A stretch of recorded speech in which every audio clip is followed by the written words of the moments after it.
Hi there. I'm glad to welcome you to my channel, World of Stories. I have a lot of interesting life stories that I want to share with you. Enjoy listening. Verdict. This is a verdict. Miracles don't happen, and even less so with her. They say miracles happen when you believe in them. Tiffany was skeptical of these words. She had always been a realist. And those tales of miraculous healing, to her, were nothing more than stories. She didn't want to die. Who wants to die at 40? And not at 80 either, but she won't find out about that. Because, as she had planned, she won't live to 80. Funny. Planned. As if you can plan death? But, as they say, it would be funny if it weren't so sad. How much time does she have left? Only God knows. Even doctors can't always predict how much time someone with cancer has, and Tiffany has cancer. When she was in the shower, she accidentally discovered a lump in her breast. She knew that at her age, there could be diffuse changes in the mammary glands. But cancer? Tiffany didn't feel that this beast, which would soon tear her body apart with pain, was living inside her. At the time of the examination, nothing hurt her. She didn't lose weight, and the color of her face, unlike that of cancer patients, didn't change. However, the results of the biopsy came back positive. The tumor was malignant, and there were metastases in the axillary lymph node. Tiffany experienced shock. Not panic, but shock that she needed to endure and decide whether to consent to the surgery to remove her breast and lymph node. She couldn't decide on the surgery. Not because she was afraid of losing her breast. There wasn't much to lose, just a small size, and no one would notice any changes with her spectacular bust. She feared senseless painful surgeries, radiation treatments, chemotherapy, the struggle for a life that can't even be called a life, with the end result being death. Wouldn't it be better to live out the remaining days of her life without the torment of medical intervention? Well, I don't know, Alan said indifferently. It's your breast after all. It's up to you to decide what to do with it. Tiffany looked at her husband and was amazed at herself. How has she lived with this infantile person for so many years? Not even a person, an amoeba in worn-out jeans with knees stretched out, who hides in her apartment, right here on the couch, and only gets up to prepare some food, eat, go to the bathroom, and shower twice a week. He didn't want to work. Because when Tiffany pressured him into getting a job, he would get one. But after a couple of weeks, they would ask him to resign. Who needs a slacker who obtains a driver's license and forgets his responsibilities? Tiffany looked into her husband's indifferent eyes and said, I wasn't expecting any different answer. You've never taken any responsibility, ever. Do you understand that I'm going to die soon? Tiffany burst out. Who's going to feed your sorry self? You're not going to die. Alan said just as indifferently. People like you don't die early.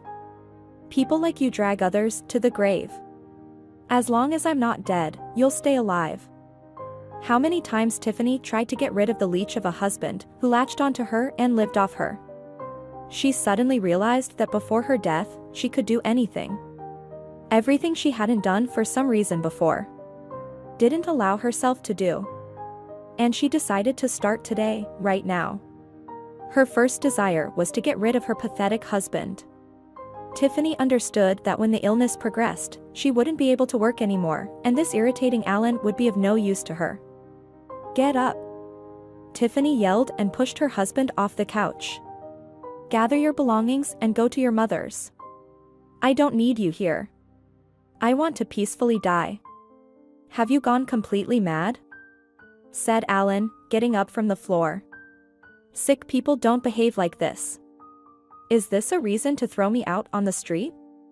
I'm going to call Lisa right now. It won't help you. Call whoever you want. Even the president. You're leaving today. Tiffany heard him calling Lisa and almost crying on the phone. Daughter. I don't know what's happening with your mother. She's ready to kill me if I don't leave her. Apparently, Lisa was calming him down and told him she would come soon to sort things out with Tiffany because after the conversation with her daughter, he calmed down and started packing his things, putting them in a suitcase and a travel bag. He always did this when Tiffany asked him to leave. He packed suitcases for extra drama so that his daughter would see that he couldn't change anything and was ready to leave. Lisa would come, persuade her mother not to hurt her father, cry, and plead for his forgiveness.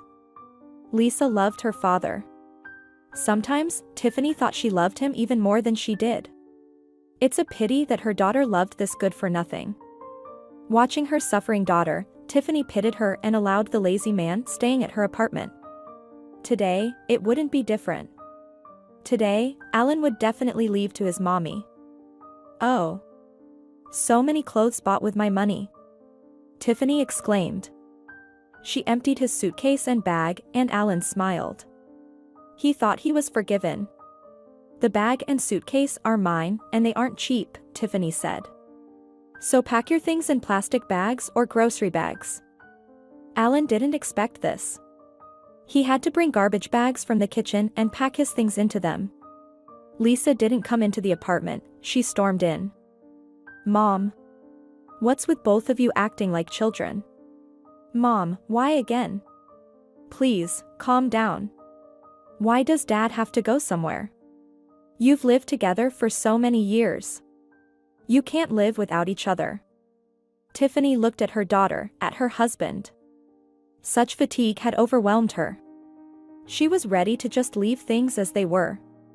But when she thought about dying next to indifference, her determination flared up with even greater strength. It's ridiculous, Tiffany said. Lisa. He can't do without me because he lives off me. And I'll be happy not to see that creature anymore. Mom. I feel sorry for Dad. Sorry? Take him to your place and pity him as much as you want. I've had enough. Enough. I put up with him all these years because of you. Now, goodbye, Mom. What's with these antics? Calm down. Let's talk and come to a reasonable conclusion. Where should I take Dad? I don't know how Michael will react to this. Take him to his mommy. Let me die in peace. Lisa didn't react to her mother's words about death. She thought it was said in the heat of the moment, for dramatic effect. Take him, Lisa, and come back. I need to talk to you.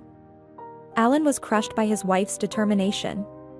He stood there like a statue. Well?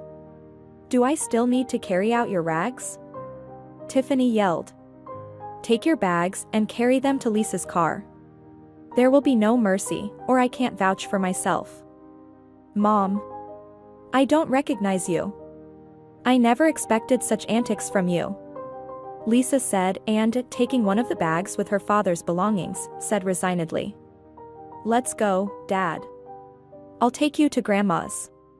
When the door closed behind Lisa and her husband, Tiffany sighed. She opened the window in the room where Alan had been living. She wished his presence would be aired out quickly. Tiffany lay down on the couch, which had always been occupied by her husband, and listened to herself. Her head was pounding, her temples felt tight, her hands were shaking, and fatigue. Such fatigue had overcome her. These are the first signs of illness, Tiffany thought. But at least, freedom. Irritant number 1 had disappeared from her life. She wanted to start a new life, as she was still young, but it was too late. Even for the young, sometimes, it's too late. She didn't notice when she dozed off and woke up to the sound of a key turning in the lock.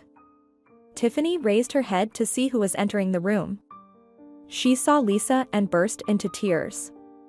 Mom. Mom. Her daughter rushed to her. Mommy. Is it true? Dad said you made up having cancer. But I don't believe you could make something like that up. I didn't make anything up. Tiffany said wearily. I have cancer. I need surgery to remove my breast and lymph node, and then the next stages of treatment. I don't know whether I should agree to it or live out the rest of my life fully. Of course, you should agree. Lisa replied, hugging her mother. Of course, you should agree. You need to fight. My poor mom. You need to fight. I'll do everything in my power. Just please get better. Mom. But I don't understand something. Why did you kick Dad out? He's still some support. Lisa. Can't you see how indifferent he is to everything happening to me? He doesn't even believe I'm sick. Just for your sake, I endured him for so many years. And now, when I think about dying, and this indifferent body will just lie here on the couch, watching TV, snoring in the kitchen and the bathroom. No, Lisa. I want to live out the remaining days of my life the way I want. At work, Tiffany decided not to tell anyone about her illness.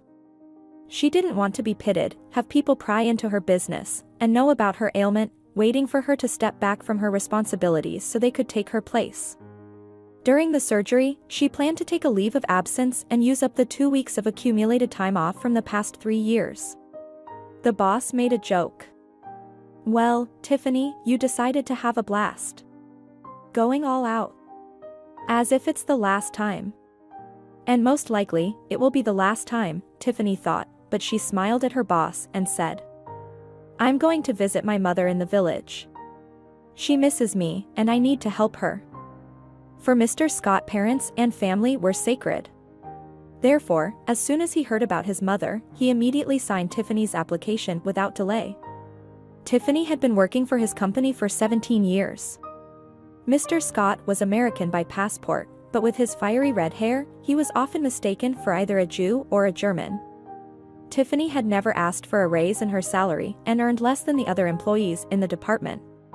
She was modest and hesitant to request a raise. Tiffany's humility and the fear that this red-headed devil might say that if she wasn't satisfied with something, she could quit, always held her back.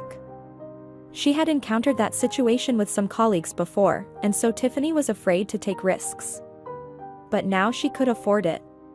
She was going to die soon. If this pot-bellied jerk refused to give her a raise now, she had nothing to lose. She'd happily spit in his chubby face. Well, that's a bit much. She would just tell him off, somewhere along the lines of, go where the weather doesn't change. She had money saved up for the last 4 years, intended for major renovations in her apartment. Now she didn't need that renovation anymore, and if she lost her job, she had enough money to last her until her death. Mr. Scott. I want to ask you to increase my salary. Tiffany said, her face turning red. The red-headed boss assumed a waiting position and remained silent. I've never asked you for this before, and it hurts that I've been working for you for so many years and getting paid less than everyone else.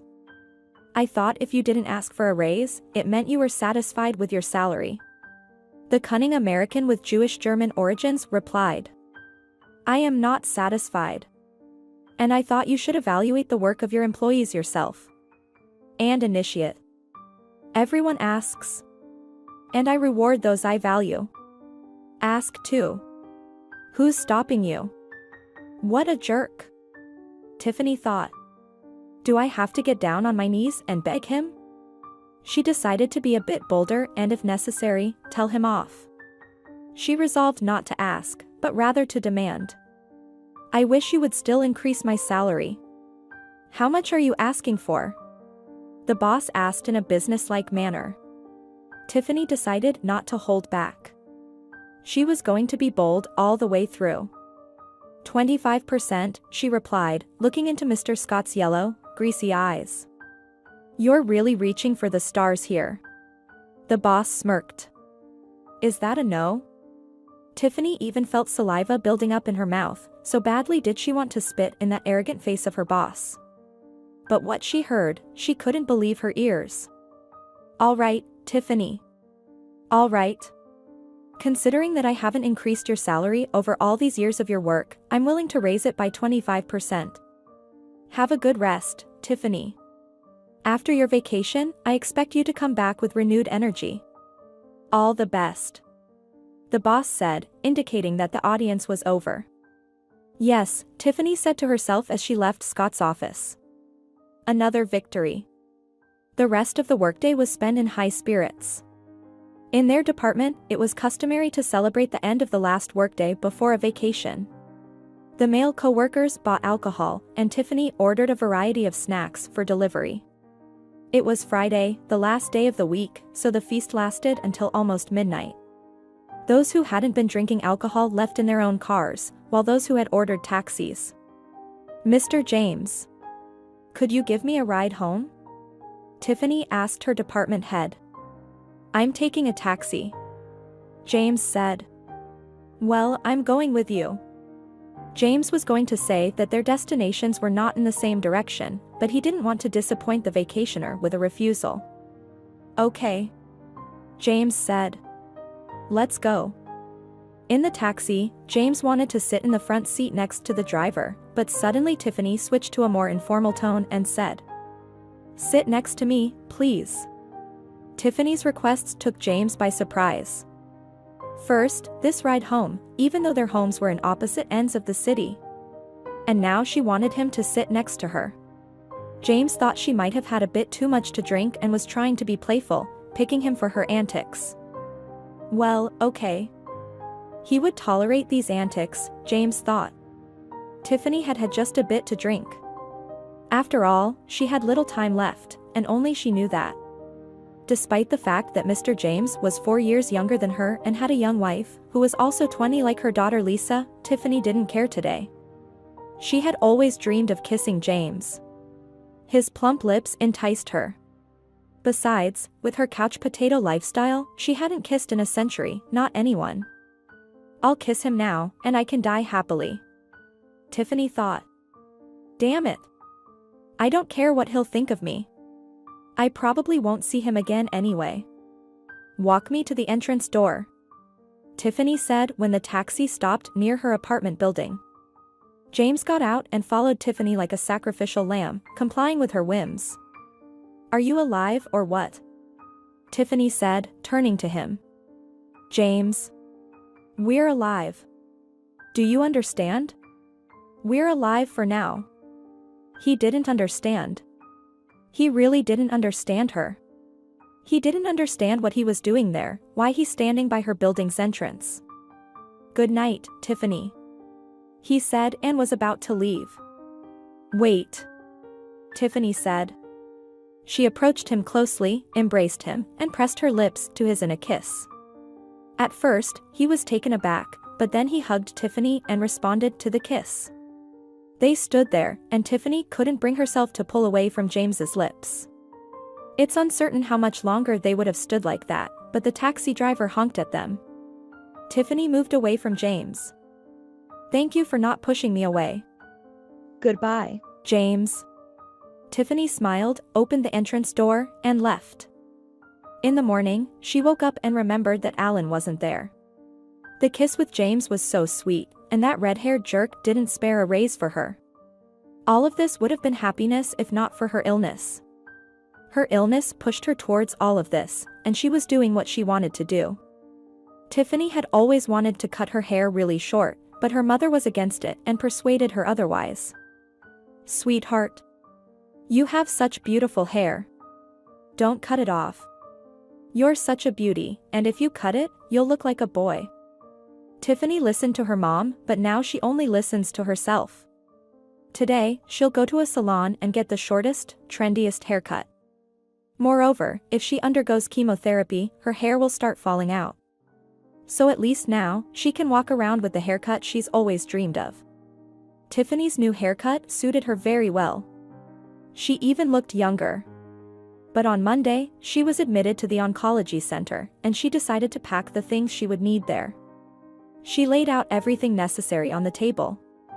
And then, when she was sure she had everything she needed, she'd pack her gym bag. Maybe she needs to buy something else? She still has one more day tomorrow. Someone rang the doorbell and then started knocking loudly.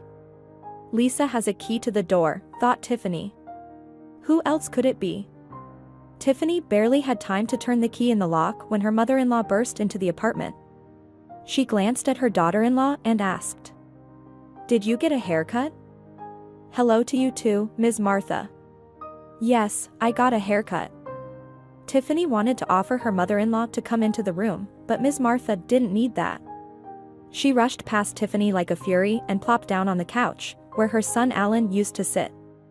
She looked disapprovingly at the table, where Tiffany was laying out her hospital things, at the travel bag under the table. You've cropped your hair, kicked Alan out, and now you're going on a resort vacation? Her mother-in-law waved her head towards the table. It's not a resort, it's the oncology center. Tiffany. I'm not here to scold you. Let's talk woman to woman. As a mother to a mother. And I'm not arguing with you. I'm telling you that I'm going to the oncology center for surgery. The cancer story is just a legend for Alan. As a woman, I understand you. My son isn't a super macho, and you're a young woman who needs vibrant experiences. You could have gone on your own vacation. But why toss Alan aside like a useless rag to me? To an old sick woman? Tiffany. I won't be able to handle him. And he is just a rag. Tiffany calmly replied. I've been dragging him for so many years, and I'm not going to do it anymore. I'm sick, and soon I won't be able to work, and he won't be affordable for me. And then, I don't want to endure his presence when I'll be lying here helpless, dying. Her mother-in-law sighed and looked at Tiffany skeptically. Her throat felt dry. My goodness. What is happening? Ms. Martha said wearily. Would you like some tea? Tiffany asked. Yes, gladly. Her mother-in-law replied. I haven't had a moment of peace today. My nerves are shot. They walked into the kitchen. Tiffany put the kettle on the stove and took out a cake and eclairs from the fridge. Wow! Ms. Martha exclaimed. As soon as you send your husband off, you start buying all kinds of treats? I can afford it. Everything I used to forbid myself, I now allow. There's no point in preserving my figure, my health. I'll die soon, so I want to enjoy life in my last months and days. Her mother-in-law seemed to ignore Tiffany's words. She continued to puff on her pipe. So, you used Alan and now he's no longer needed? Sipping her tea, her mother-in-law said. He used me my whole life.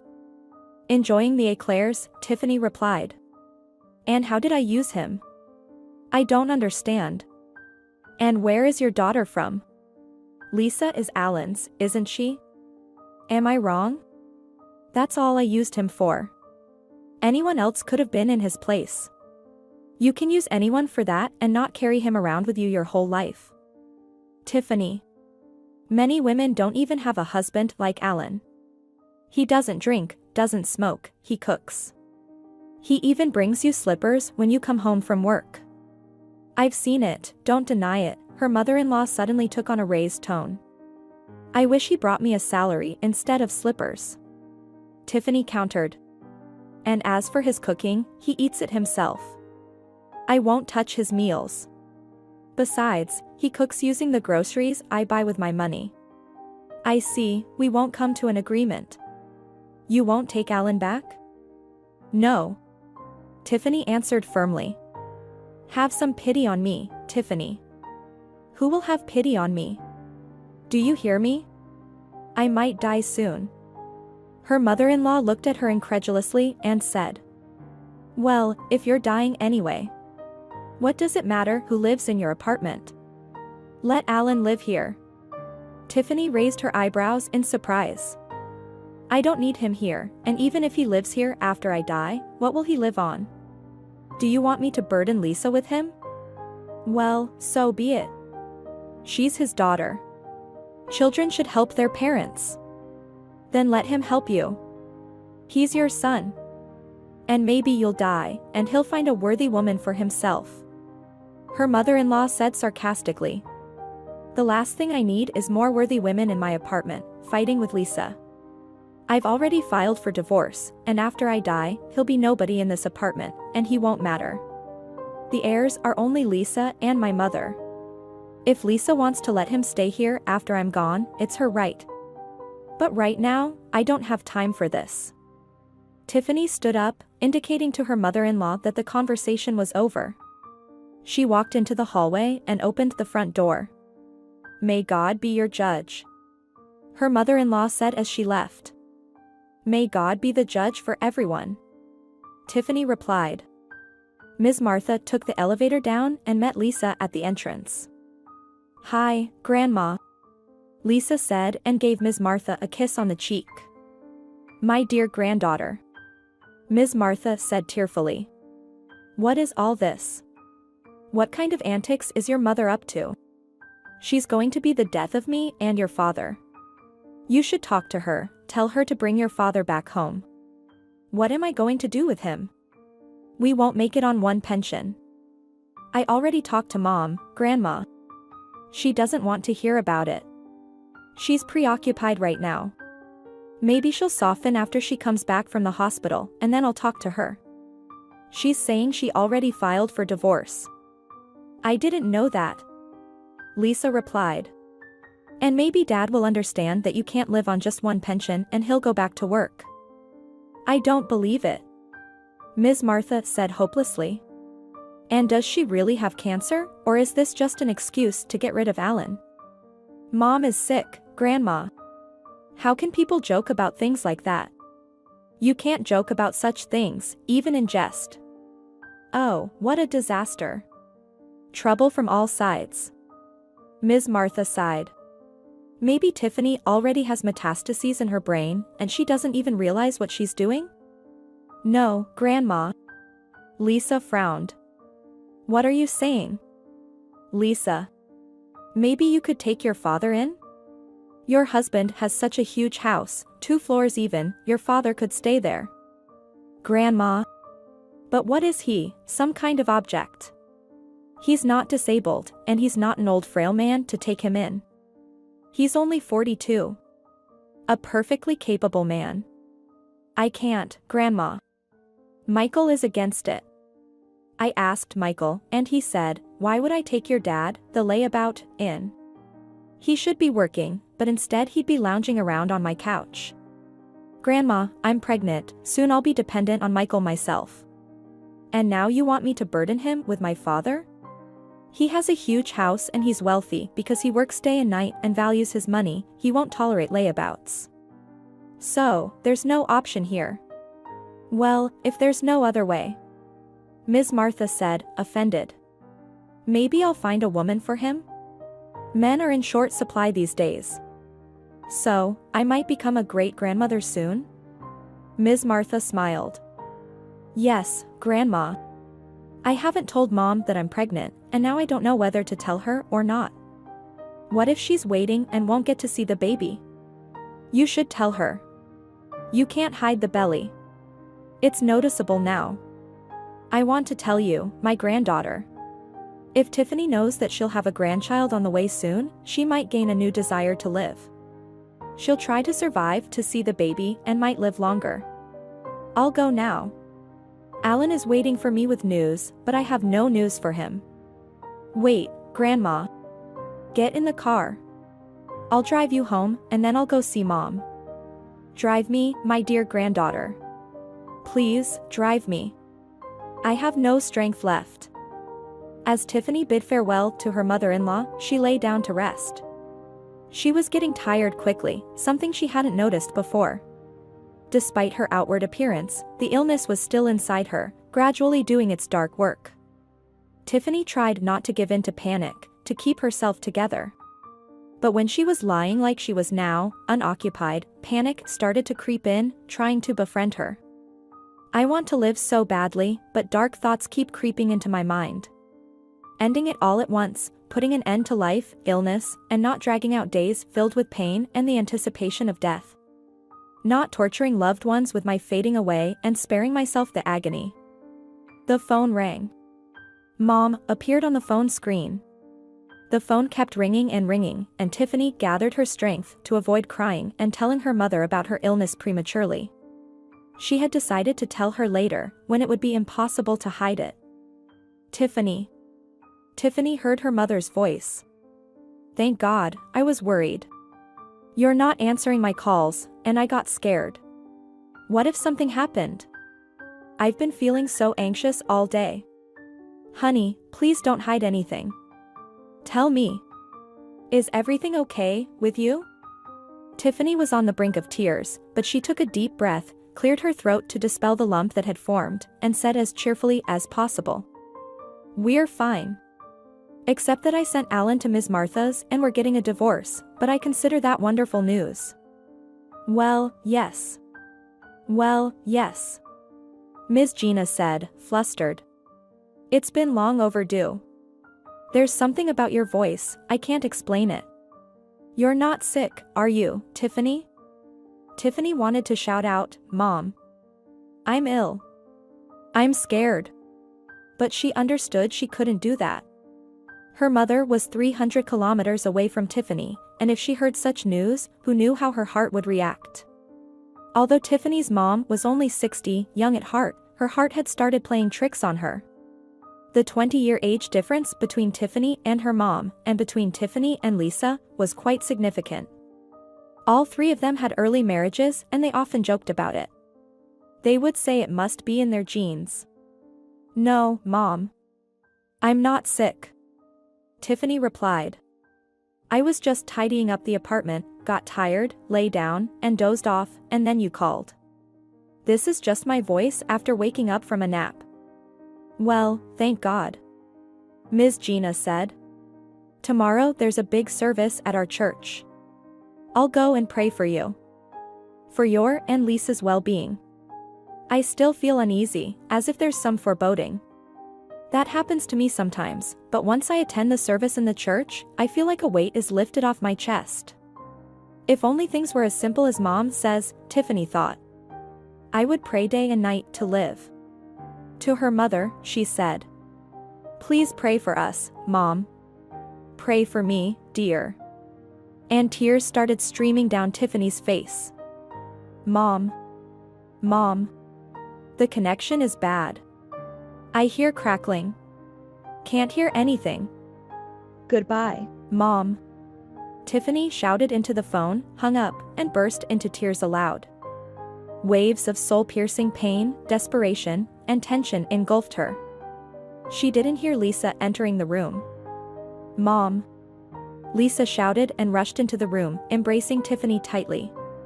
Mom, come on, calm down. Lisa soothed, stroking Tiffany's back. Lisa. I'm scared, sweetheart. Mom, you have to believe in the best. Think of good things. That the surgery will go well, that you'll live. You'll live for a long time. You have to live, to see your grandchildren, to take them to the park, to buy them toys, to be happy. I'm pregnant, Mom. Michael and I are having a baby. My daughter. My little woman. My girl. Tiffany cried. How hurtful it is to die when life is just beginning. It feels like everything in my life is falling into place now, and you're happy with Michael and soon your baby will be born. My grandchild, or granddaughter. Do I really have to die now? Lisa. I haven't really lived yet. I thought I'd have time to put my life in order and live happily, but it turns out I didn't have enough time. I've put things in order, but my life is coming to an end. Forgive me, my dear, for burdening you with my pain. There's no one else to tell. You're my daughter and my closest friend. Mom. I don't believe you're going to die. I just don't believe it, that's all. You also have to believe that the surgery will go well, and you'll live for a very long time, and you'll be happy. After all, you yourself said you've only just started living the way you want to. I don't believe in miracles. I want to tell you, Lisa. Never postpone for later what you want to do now. Later might not happen, as I've noticed, Tiffany said with a bitter smile. There might not be any time left for it at all. Lisa. Suddenly, Tiffany brightened up and spoke enthusiastically, almost joyfully. I have eclairs and Napoleon cake. I already treated Ms. Martha to these delicacies, and now I offer them to you. Let's indulge in these culinary delights together. When her mom talks to Lisa like this, she doesn't seem sick at all. Lisa understands these mood swings in her mom very well. Mom is both afraid and in a hurry to live. Afraid that the illness will break her fighting spirit, so she's trying to laugh in the face of this terrible disease. I'd be more than happy, Mom. You know how much I love all this. And what about your figure? Lisa asked, regretting the words as they slipped out. Why do I need that figure now? Tiffany laughed. My figure is safe for now. When the cancer takes over, spreading its roots throughout my body, it will start devouring both me and what I eat. I'll start losing weight intensely. But for now, let's feast. And Tiffany took out the sweets from the fridge. In the evening, Mr. James called. Hello, Tiffany. How are you? Hello. What do you mean, how am I? James had never called her before, so she was a bit surprised. Well, yesterday. James paused for a moment and added to his pause, I thought something happened to you. Ah. You're talking about the kiss? Tiffany said with an indifferent tone. Well, a woman has a drink, feels like being affectionate. But honestly, I've wanted to kiss you for a long time, and during this vacation, I hoped you'd forget about it, and we'd continue working together productively for Mr. Scott. James wasn't impressed by Tiffany's joking bravado. She had never spoken to anyone like that before. Tiffany, let's meet and talk. Right now, you're talking as if it's not you. I sense that you need help, and if I can, maybe I can help you with something? You were in the boss's office for a long time yesterday. Maybe he confronted you about something? Just tell me. I stand up for the people in my department, especially for someone like you. I can talk to Mr. Scott and vouch for you. Tiffany felt like shouting, no one can help me now. But she said. On the contrary, Mr. Scott appreciated my years of work and increased my salary. Of course, it was at my request, but still. James, I'm not against meeting you, but only to repeat our kiss, not to be rescued. If it were up to me, I'd keep on kissing you. You're great at it. I want to confess to you, your wife is lucky to be with you. Tiffany. Just don't bring up my wife, and with your joking tone, I can hear the pain. Maybe Alan is throwing a tantrum there? No. Alan isn't throwing anything. I threw him out of my life and sent him back to his mommy's address. Are you worried? Not at all. I'm rejoicing and regretting I didn't do it sooner. Tiffany. I'll come over to you now. I want to see you. Talk and make sure everything's okay with you. Fine, come over. We'll kiss. Tiffany joked, or maybe she wasn't joking. Mr. James arrived with a bottle of cognac and various snacks. Should we have a toast? Tiffany playfully asked. I think you need a drink to relax and tell me about everything that's happening with you. What if I get as drunk as I was yesterday and start showering you with kisses again? Tiffany flirted. I'll survive that somehow. James joked. Tiffany enjoyed drinking cognac in the company of an attractive man she liked, trying to forget about her illness for a while. Mr. James also drank cognac and tried to encourage Tiffany to open up. Damn it, I won't be confessing to you, she said to James. James. Did you suddenly become a priest? I look at you, and all I want is to kiss you passionately, and here you are giving me these soul-saving speeches. Tiffany got down on her knees in front of James and kissed him. Mr. James couldn't resist such a passionate kiss and surrendered to Tiffany. Their kiss evolved into a desire for more, and they ended up doing everything. Everything that a man and a woman are meant to do. Tiffany hadn't been intimate with a man in a long time. And Alan had become irrelevant to her as a man, while any affairs she might have had somehow didn't count. Today, she had given herself to James, or maybe she had taken James. Now, she couldn't care less, and she hadn't intended to figure it out anyway. She received the intimacy she hadn't experienced in ages, and her conscience remained silent. Tiffany knew that this intimacy with James was both her first and last, and it posed no threat to Mr. James's family life. Tiffany would die, and James would live a long and happy life with his young wife. Don't sleep. Wake up, Tiffany. Wake up. Tiffany heard a voice that made her nauseous. Her eyelids felt so heavy that she couldn't manage to open them. Tiffany, open your eyes. Don't sleep. You need to wake up. She didn't want to open her eyes. She wanted to sleep very, very much. And suddenly, from somewhere far away, she heard her mother's voice. "Tiffany, my dear, wake up." "Mom," Tiffany said. She couldn't ignore her mom's voice. Her mom's words couldn't leave her unaffected. And as difficult as it was for her to open her eyes, she still managed to do so. "That's it, well done. You're such a smart girl," praised her the anesthesiologist. "It's time to wake up. The surgery was successful. All you need to do is wake up and not disappoint me." "Mom," Tiffany said. "Where's Mom?" "Your mom isn't here. Right now, it's just me and the nurse. I heard my mom calling me." "That happens sometimes," the anesthesiologist explained. "Under the influence of anesthesia, you might not only hear voices of people who aren't near you, but also perceive non-existent scents. The smell of coffee is so strong. Such an aroma," Tiffany whispered weakly. "That's exactly what I was just talking about. This is the intensive care unit, and the scent of coffee is excluded here. In a few hours, they will move you to a shared room, but for now, rest without sleeping," the anesthesiologist smiled. "Sleeping is forbidden for you." Not only her eyelids, but her entire body felt heavy. There was a fog in her head that prevented Tiffany from understanding what was happening to her and why it was happening. Tiffany didn't feel pain. She felt fatigue, and she really wanted to sleep. The doctor had said not to sleep. She was starting to regain consciousness, and the realization of why she was here came to her. Now, she wanted to fall asleep and never wake up, but she couldn't ignore her mom who had called her.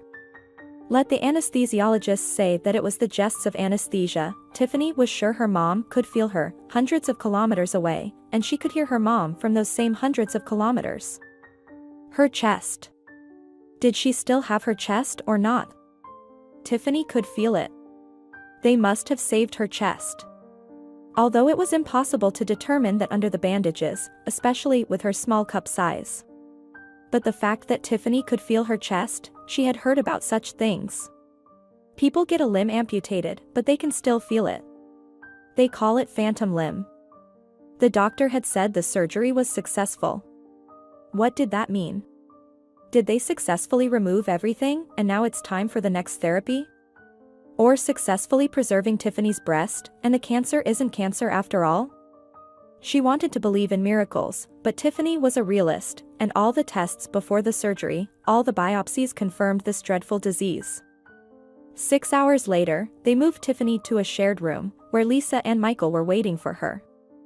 "Mommy. How are you?" Tiffany didn't like her daughter's worry. Lisa was pregnant, and she shouldn't be stressing out. "I'm in the best shape." Tiffany tried to sound as cheerful as possible. "They said the surgery was successful, but what constitutes its success, I don't know yet. The surgeon who performed the surgery has already gone home, and we'll find out everything tomorrow." "Ms. Tiffany, I suggest you have a private room. I'll cover all the expenses," offered her son-in-law. "It's very comfortable there. How are you feeling? Can I offer my assistance?" "Thank you, Michael. This is one of those cases where I don't want to be alone with my thoughts. I'll be here with people who are going through the same thing as me. Somehow, it's a kind of support for one another. I'm in the same boat with them." "Thank you, Michael. Lisa, I asked you not to tell my mom about my illness." "Mom. I promise, I won't. I'll keep silent as long as necessary." "But why this sudden question?" "Just a reminder. She's alone there, and I'm worried about her." The next morning, as Tiffany woke up, she heard, "In the name of the Father, the Son, and the Holy Spirit, Amen." The woman lying by the window was praying, asking higher powers for help. "Do you think your God hears you?" The woman next to Tiffany said sarcastically. "He allowed what's happening to us right now. Your God won't help you. And neither will the doctors. We'll all die. This disease spares no one. If your God allows children to die from cancer, what does that say about us sinners? God is merciful. The praying woman replied.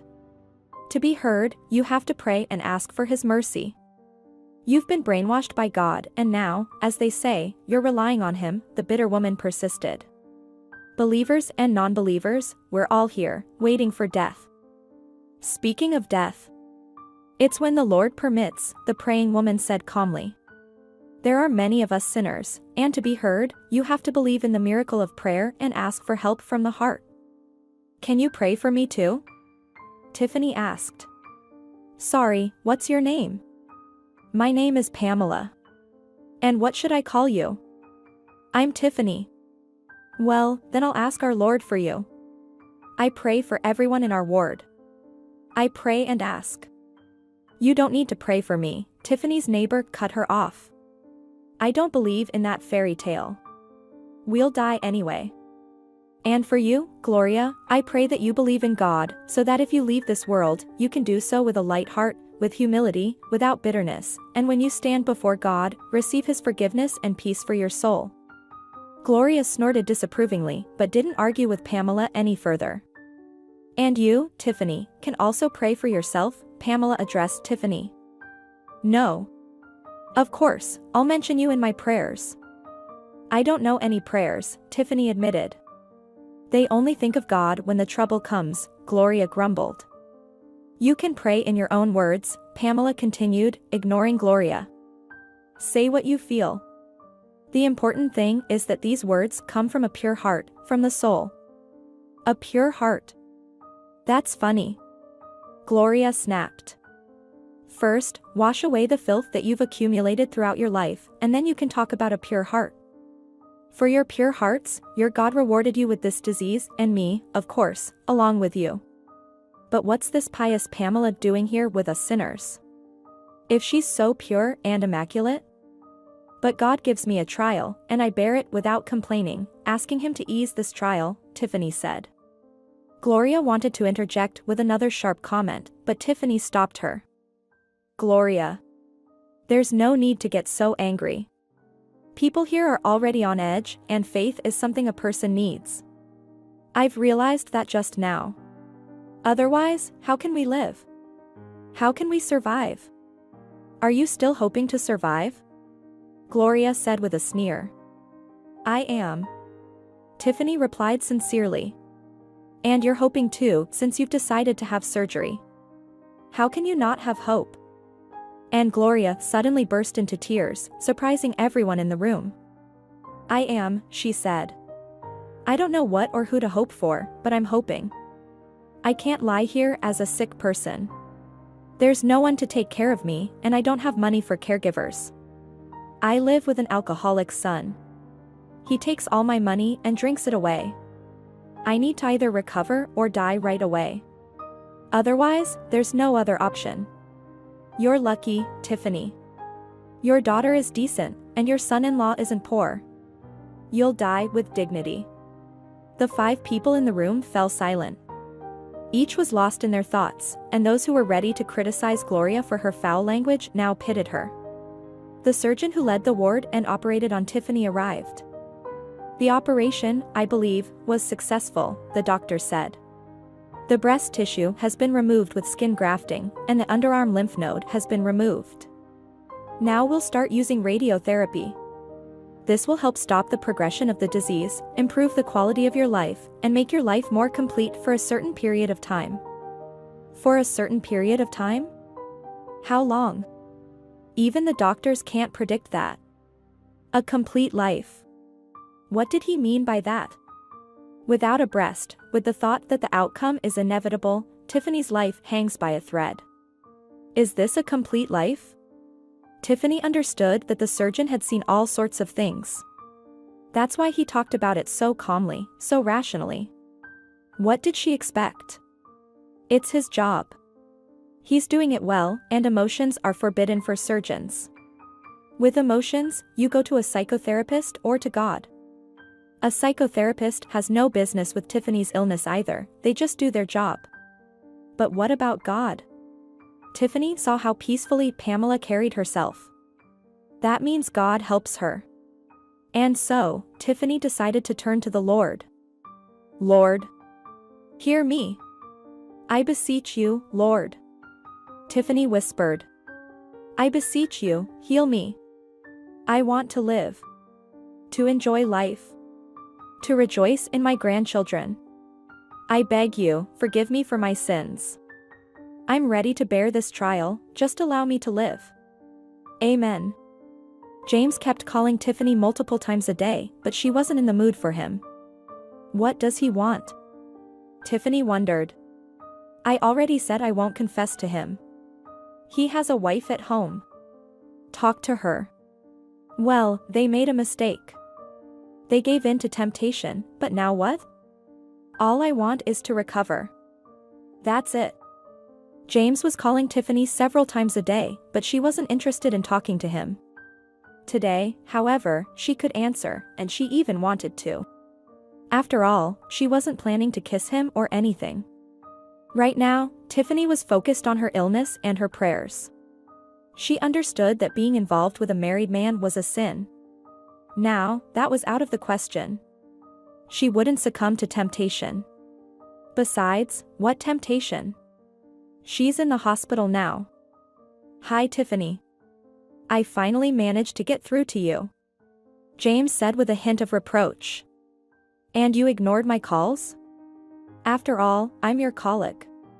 What if I had work-related questions? James tried to joke. Hi. I'm on vacation, James, and I didn't want anything reminding me of work. I visited your place, but you didn't open the door. Am I really that unpleasant to you? At another time, Tiffany would have told him that she finds him so pleasant that she doesn't recognize herself, and maybe she's even in love with him. But now, she replied. I'm on vacation and I'm not obligated to be home. I'm at my mom's in the village, Tiffany lied. Let me know when you're back. Why? Just because. James said. Because I want to see you. Why do you want to see me? For some reason, Tiffany was getting annoyed both at James and at herself. At James, because he was reminding her of himself. And at herself, because she also wanted to see him. I don't really know why yet, but I want to meet up. I'll come to work after my vacation, then you can look at me to your heart's content. You'll even get tired of looking. I'll take that as a joke, James said. Tiffany, just don't disappear anywhere. Answer my calls. If I can't see you, at least don't deprive me of the pleasure of hearing your voice. Fine. I'll answer. I think over the phone we won't do anything we haven't already done with you. It's a shame we can't do things over the phone, James said. I'd like to do something with you. Stop. Tiffany hung up. Tiffany dear. My daughter. Ms. Gina entered the room and rushed to hug Tiffany. Mom. Tiffany burst into tears. How did you get here? Why? How did you find out? My heart sensed that something happened. Ms. Gina cried. How could this happen, dear? Why am I always the last to know about everything? I didn't want to worry you prematurely, Mom. Don't cry, Mom, please. I'll live, and I'll live well. The doctor said so. After I'm out of the hospital, I'll come to you. I'll stay with you. I have a long vacation, and then I'll go back to work. But can you work? Ms. Gina asked. Not just can, but have to. My limbs are intact. My brain is functioning, Tiffany smiled. And I don't need anything else for my work. Did Lisa tell you I'm sick? Tiffany asked. No. Ms. Martha called with complaints that they forced Alan on her. She said you're sick, and if you're pulling these stunts, it's likely that metastases have already affected your brain. You don't value your husband, you kicked him out, and what use is he to you when you're bedridden? And Ms. Gina started crying again. Mom. Don't listen to her. He has never been of any use to me. I barely tolerated him, and that was for Lisa's sake. She's an old gossip. I'm sick now, and I don't want to endure him and feed him. I'm tired of him. I'm not going anywhere. I'll live. I'll live to spite all the ill-wishers. Tiffany, my dear. What are you saying? Don't get so worked up. You can't be nervous like this. Don't live to spite anyone. Live joyfully for yourself and for us and Lisa. And remember, we're always here for you and always ready to help you. I won't go home until you're discharged. We'll go home together. Lisa will drive us. I'll stay with Lisa and Michael until you're discharged. Mom, here are the keys to my apartment. If they annoy you, just live in my place. I'll get better soon, Mom. I'm resilient. Tiffany smiled. I'm so glad you're here with me right now. All right, Mom, go now, or you'll soon be on the rounds. Such injustice, Gloria said. The daughter should die before the mother. It's just wrong. Children should bury their parents, not the other way around. Everyone in the room looked disapprovingly at Gloria, and Tiffany responded. Who said I'm going to die now? Maybe I'll live and keep living? Anything can happen. Sometimes the disease retreats. Miracles like that can happen. Only fools and blissful believers like Pamela believe in such miracles, Gloria grumbled. I didn't believe either, but now I do, Tiffany said firmly.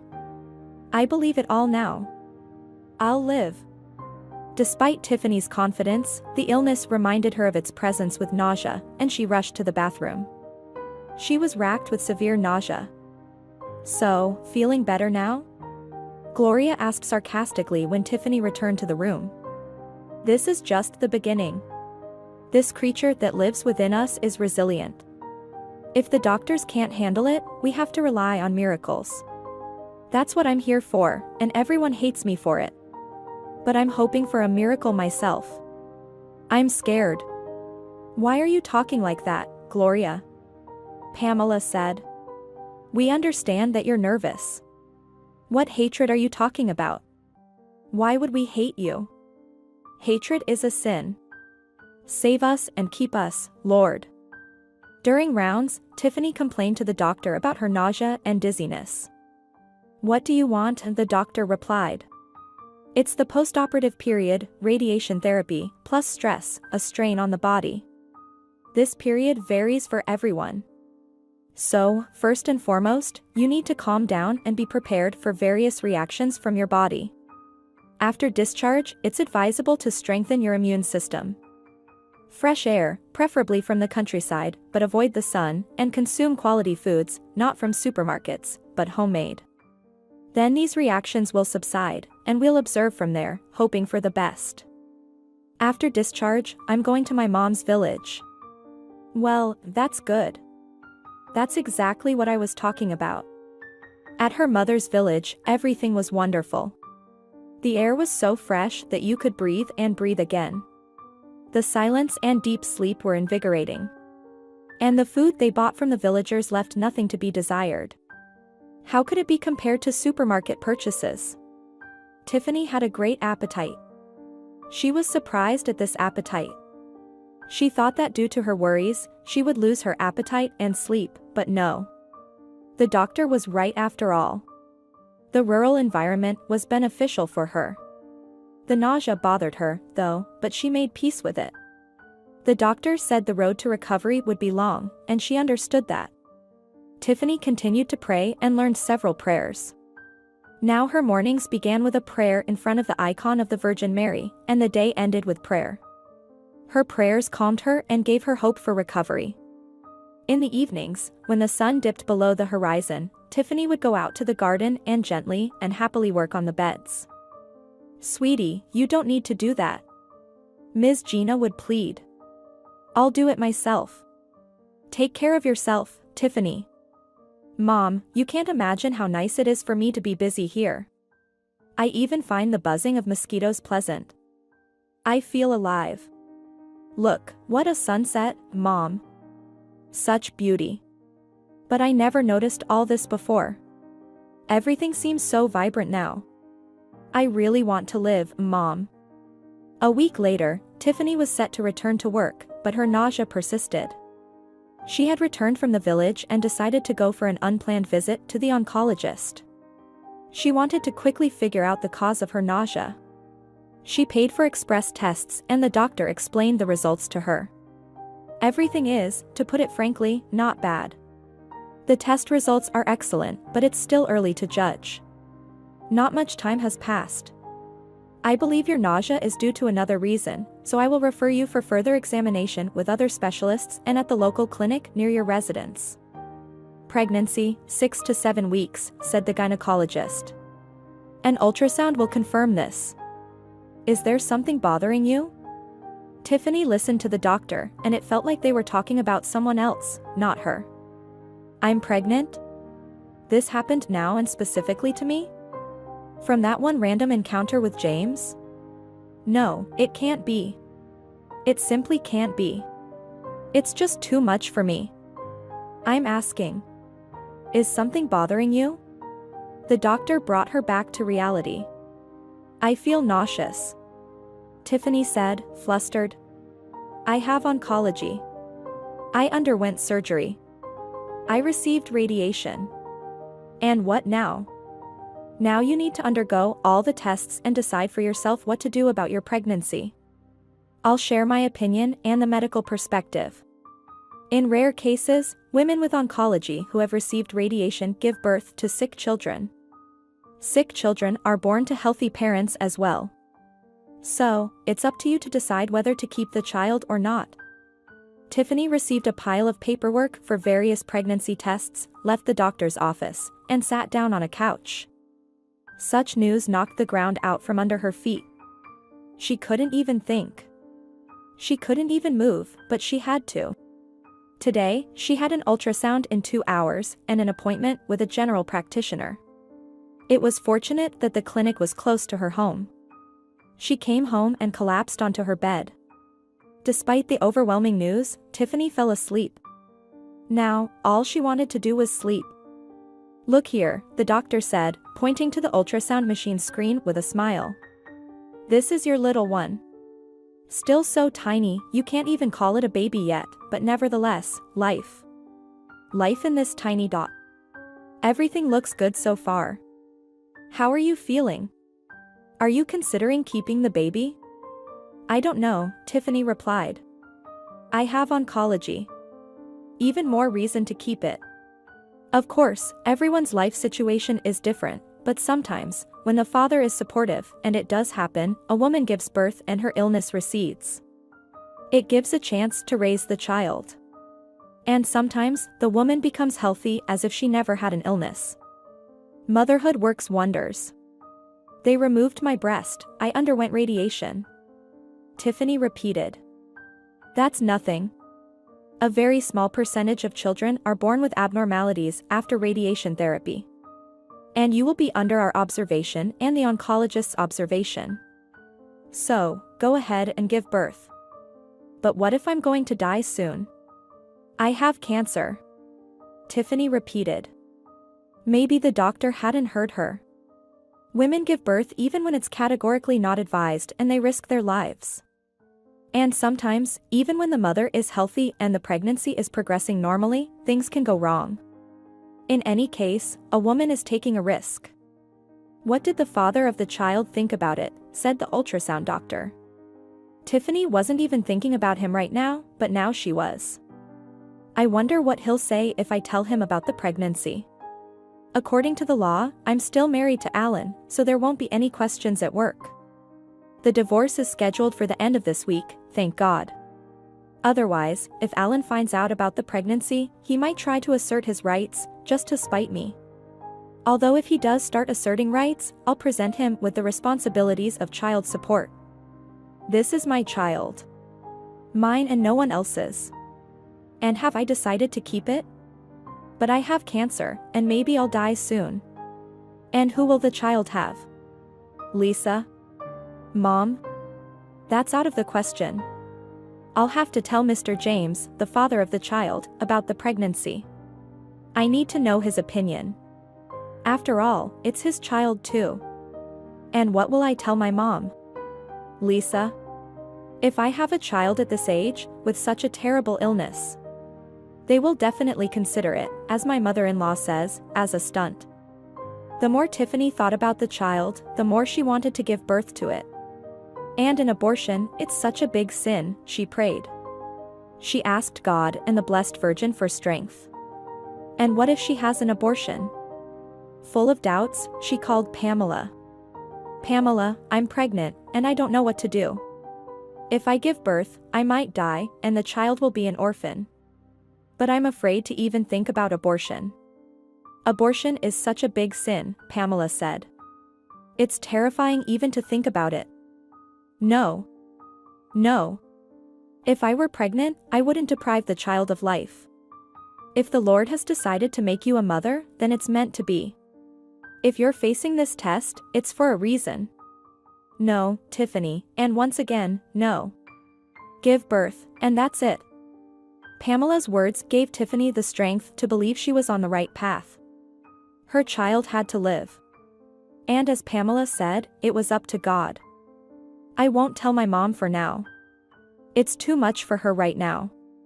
She hasn't even fully recovered from the news of my illness. I'll tell her later, when it's impossible to hide. But I will inform the father of the child. Everyone at work complimented Tiffany. Her new hairstyle, her refreshed appearance, it was all obvious lies, but Tiffany smiled at everyone and thanked them for the compliments. Hi, Tiffany. Mr. James approached her. I'm offended. Why didn't you answer my calls? The signal is bad at my mom's in the village, Tiffany said, thinking to herself, and our connection led to all of this. Are you doing well? Mr. James inquired. Couldn't be better. James, I need to talk to you, but not here, not at work. I'll be happy to come over after work. No. Tiffany said. Not at my place. James, this conversation is serious, and I don't have time for jokes. When you find out everything, you won't have time for jokes either. And I'm not joking. I'm dead serious, Mr. James smiled contentedly. Why are you so pleased? Tiffany was irritated. I'm pleased to see you and pleased that you're scheduling a meeting with me. James, this isn't a date. It's more of a business meeting. We can discuss business matters here as well, James teased. But this is a genuine date, and I'm looking forward to it. All right, that's enough. Tiffany put a stop to Mr. James's flirting. After work, but in a way that our colleagues won't suspect anything. Let's leave separately and meet right away on the next street at the Stork Cafe. Stork Cafe. How symbolic. Tiffany thought. I like this spy game, James said with a smile, leaning closer to Tiffany's ear and whispering, thanks to the stork. Thank you, bird, this is how it was supposed to happen. All right, that's enough. Tiffany said sternly. This is going beyond all limits, and she added with a smirk, I'll see how grateful you are to this stork when you find out everything. Mr. James waited for Tiffany at the cafe. He ordered champagne, fruits, chocolate, and a coffee for alertness, which he was sipping while waiting for Tiffany. How pleasant it is to sit in a nice place after a day of work, drinking delicious coffee, and waiting for a beautiful woman I like. In addition to everything else, James ordered flowers, and tulips would be delivered any minute now. He knew that Tiffany's birthday was in the spring, and she always received tulips as gifts. She would often say they were her favorite flowers. How could he not know after all these years? They had been working side by side. And how had he not noticed this woman before? That kiss at the entrance made him see Tiffany in a new light. Damn. Damn. And he's married. Stupidly married to this young woman who's not even into men. How did he manage to get involved with her? What a misfortune, to fall for her. He set his sights on her youth. Tiffany entered the cafe with a courier who carried bright yellow tulips, as sunny as can be. Someone else likes these delicate flowers, just like me, Tiffany thought and smiled to herself. A bouquet of tulips in autumn was a miracle. Tiffany watched the courier with the tulips and envied the woman who would be delighted by this marvel. Such delicate, spring-scented flowers, reminding her that spring had arrived and everything around was reborn. Life continued, and everything woke up from its winter slumber. Women became more beautiful, men more active, and children happier. Life was bustling, but not right now. It was autumn, October. The year was coming to an end, much like Tiffany's life possibly was. However, there was one thing living within her right now.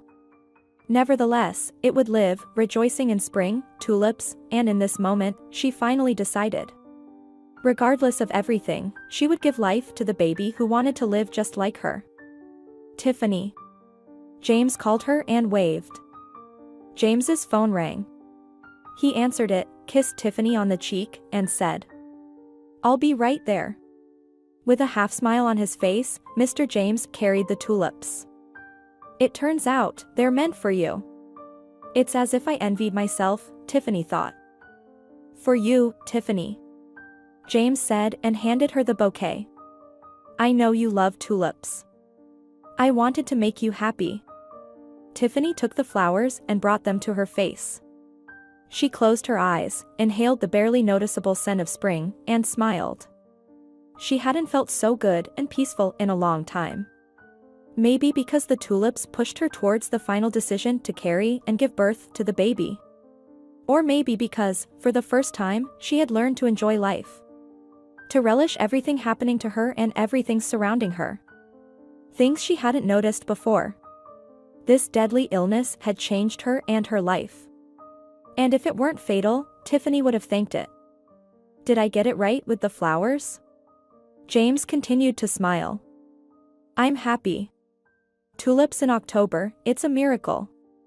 How little is needed for happiness, and at the same time, how much is required." Tiffany said sadly. "Why so sad?" James asked. "We should be happy while we're alive." Mr. James quoted Tiffany's words from when she kissed him at the entrance. "Tiffany. Your words hit me then, while we're alive. They became my life motto. Let's have some champagne to celebrate that we've met again. Cheers to us. Cheers to everything happening to us." If she and James were truly close, she would have gladly toasted to that. But that's not the case. "You have no idea how close we are now," Tiffany thought.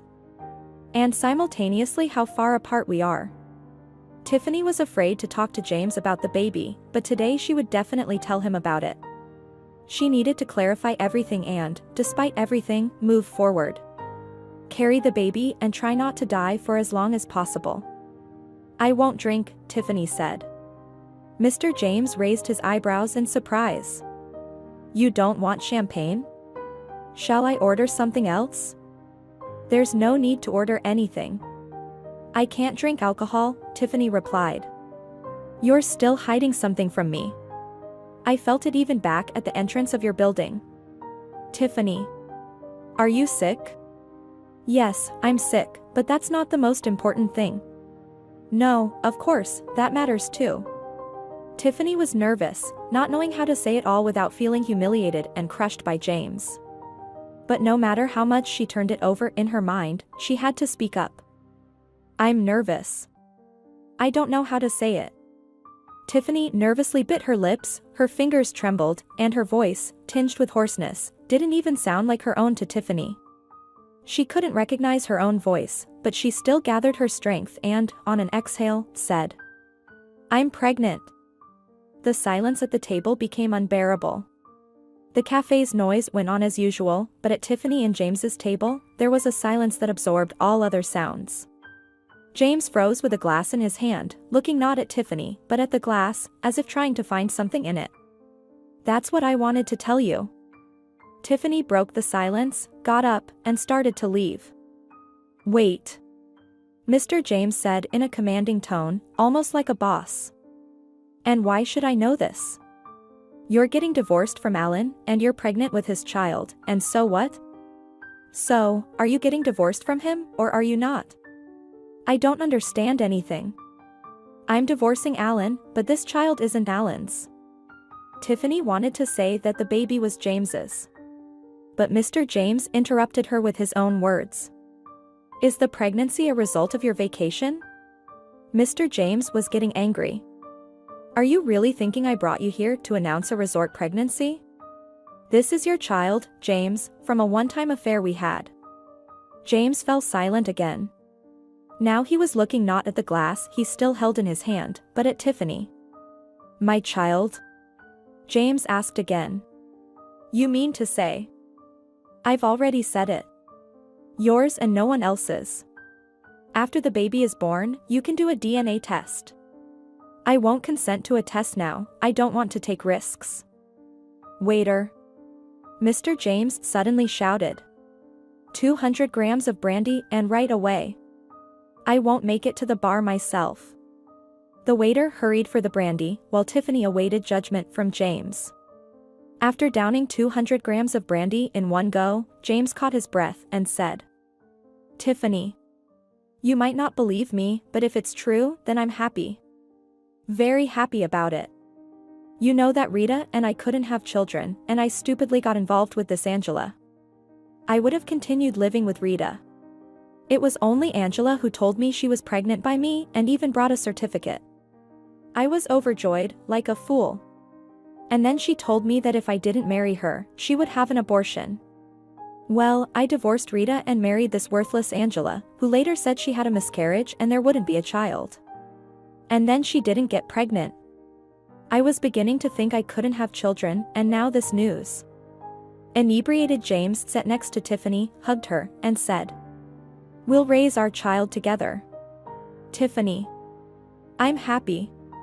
Tipsy James smiled. Maybe I'm not celebrating as wildly. I'm just a bit shocked. You're married, James. How will you explain having a child to your wife? A child isn't a banknote you can hide from your wife. What wife? Where do you see a wife? We have nothing in common with her. She hasn't matured to be a wife or a mother yet. She doesn't study, doesn't work, takes selfies, and spends entire days on her phone. I'll divorce her, what's the big deal? I would have divorced her even without you. Our child will speed up the process. Wait, James. And what about love? Are you serious, Tiffany? Don't you see that I'm sailing towards you with all sails unfurled, or do you want scarlet sails? James smiled. Want me to arrange it? And you, Tiffany? Are you willing to put up with me? I would gladly tolerate you, and all of this would be wonderful, if it weren't for my illness, which led me to everything that's happening now. To you, to the child, to breaking up with Alan. James, I'm in a hurry to live. In the time since I found out about my illness, my life has been so vibrant and fulfilling, but it's most likely coming to an end. I have cancer, James. And my vacation was so long because I had surgery and radiation therapy. Mr. James fell silent again for a few minutes, but didn't release Tiffany from his embrace. So you might have to raise the baby yourself. Are you prepared for that? Are you ready to acknowledge yourself as the father and raise the child, possibly even with Angela? But the child will be born regardless, even if you refuse to be involved. Angela is out of the question. She needs to take care of herself. And it's not my responsibility. Let her parents take care of her upbringing, and I will raise my own child if needed, with the help of my mom and dad. They've been longing for grandchildren for a long time. Tiffany, tell me about your illness. Maybe it's not as bad as you think. After all, many people recover from it, live long lives, and die from something else altogether. I'm really hoping for that miracle. Besides, I'm about to become a grandmother soon, Tiffany sadly smiled. How do you feel about living with a grandmother? It's a great prospect. Tiffany, I don't worry about that. I've known you for so many years, and now I'm sure that you're my woman, 100% mine, and I don't want anyone else. I'm already fed up with young wives. So, about the illness? I have breast cancer. I had a mastectomy and a lymph node removal under my arm. I underwent radiation therapy. Now I need to keep an eye on things. And will this not harm the baby? There are risks, but they are minimal. As doctors tell me, even healthy women have risks, but our child is also under the care of specialists. For some reason, I believe that everything will be fine with us. Slightly intoxicated Mr. James almost shouted. Tiffany, our family lives haven't been lucky, neither for me nor for you, but now everything should be good. Outside the city courthouse, Alan and Ms. Martha were waiting for Tiffany. Hello, Tiffany. Wait up, greeted Tiffany's future mother-in-law. Alan muttered something to himself and walked away to smoke. We have another 20 minutes before the court session. I want to talk to you. Tiffany, do you understand that you and Alan will get divorced now, and that's it? What do you mean, that's it? Tiffany didn't understand. That's why we came here. You're at an age when men aren't lining up for you, especially given your illness. Sick people aren't wanted by anyone, and Alan won't betray you. He'll be by your side till the end. I mean, your end. Who will even hand you that proverbial glass of water when you're weak? You can't get divorced from Alan. Ms. Martha, please understand. Our marriage has run its course and long ago. I tolerated Alan only for Lisa's sake, and that's all. I can't and don't want to tolerate him anymore. And I'll get that glass of water from a caregiver. So, I'm not going to keep a whole loaf around just for a glass of water. How can you insult a person like that? Ms. Martha exclaimed in shock. And Alan and I will refuse to consent to the divorce, and the court will grant a postponement, and maybe the situation will change. Well, first of all, you personally can't give or withhold consent for a divorce. And secondly, the situation won't change. I'm marrying someone else, and we'll have a child together. Tiffany's ex-mother-in-law widened her eyes at Tiffany, then squinted and burst into laughter so loudly that those around the courthouse turned to look at her laughter. You recovered from your illness so quickly, or is there no illness at all? Is this all just a lie? Oh my, Tiffany. How can one sink so low? Poor Alan. To have lived with such a monster. Now, even if you want to take him back, you won't get him. Proudly declared the mother-in-law and went to her son. Tiffany, let's live together. Divorce is just a matter of time. No, James. Understand me. The child was conceived out of wedlock, and I can't afford to live with you while you're not yet divorced. Whatever you want to think of me, I pray, I beg for mercy, and I'm going to live with you in sin right away. I still have hope in God and for a miracle. I don't want to die. I really want to be by your side. Very much, but I can't, James. I need to wait, and I've already told you that. I don't have breasts. It's really not easy for me. I'm afraid this will scare you away. You won't scare me away with that.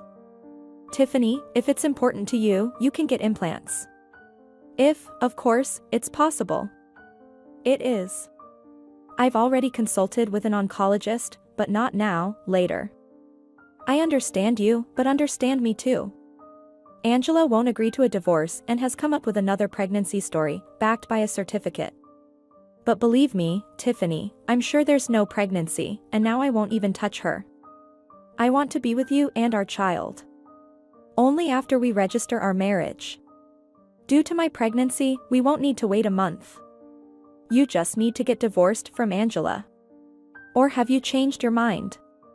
Just tell me. I understand that I'm not a complete woman. Don't say that. You're carrying our child. That's what makes a woman complete, not the things you're imagining. I won't give up on you. Don't even think that. Tiffany didn't know how to tell her mother and Lisa about everything, but as they say, bad news spreads fast, especially from former mothers-in-law. It didn't take long for both Tiffany's mother and daughter to learn about everything from her. Mom. I know that Grandma can exaggerate and make things up, but did she really invent your pregnancy and that you're now engaged and getting married? Tiffany's daughter asked in confusion. Lisa had caught her mother off guard, so there was no point in avoiding the topic any longer. She needed to speak honestly. She didn't invent it. Tiffany replied. I really am pregnant and planning to get married. Then why did I find out about this from Grandma and not from you? Mom, sometimes I think Grandma is right and there's something wrong with you.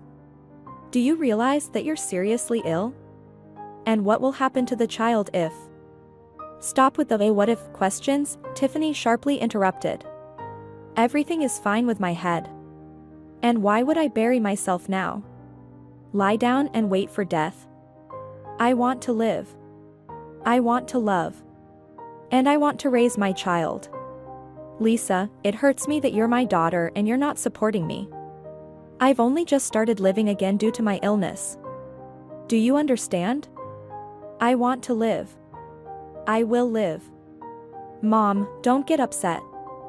I'm just really looking at things realistically, and if I die, the child's father will raise him, I won't burden you with it.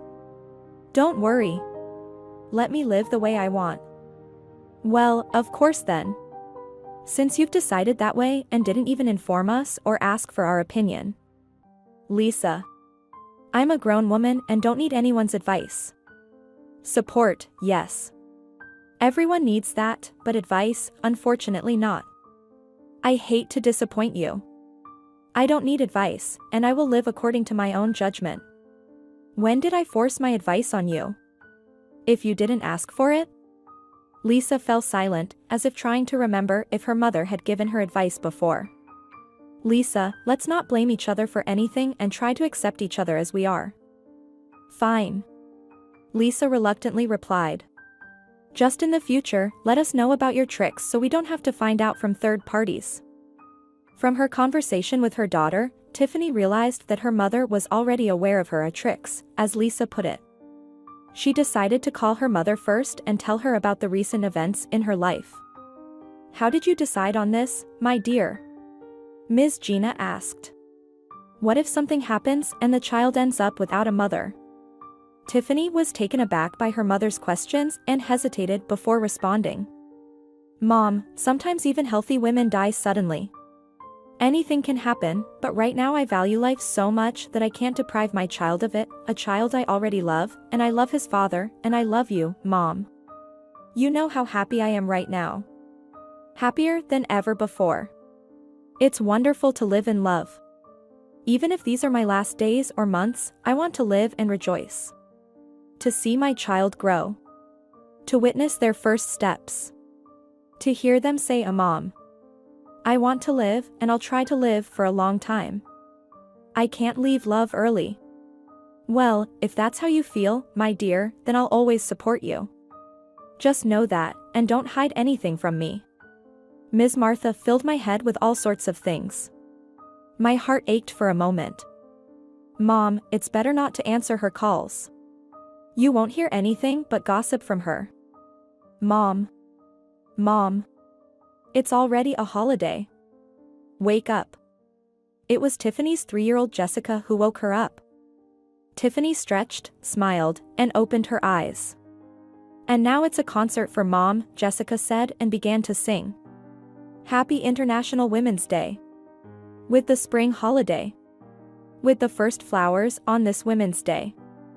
After finishing her little song, she shouted, Daddy, come in now. James entered the room with a bunch of yellow tulips, as bright as the sun. Happy holiday, my love. James said and kissed Tiffany. I'm not friends with you. Mom's the favorite, and what about me? Jessica frowned. You're my favorite too, my little Jessica. James hugged his daughter. You're my most beloved girls. Hooray! Jessica shouted and jumped on her mother and father's bed. Hooray! Mom and I are the favorites.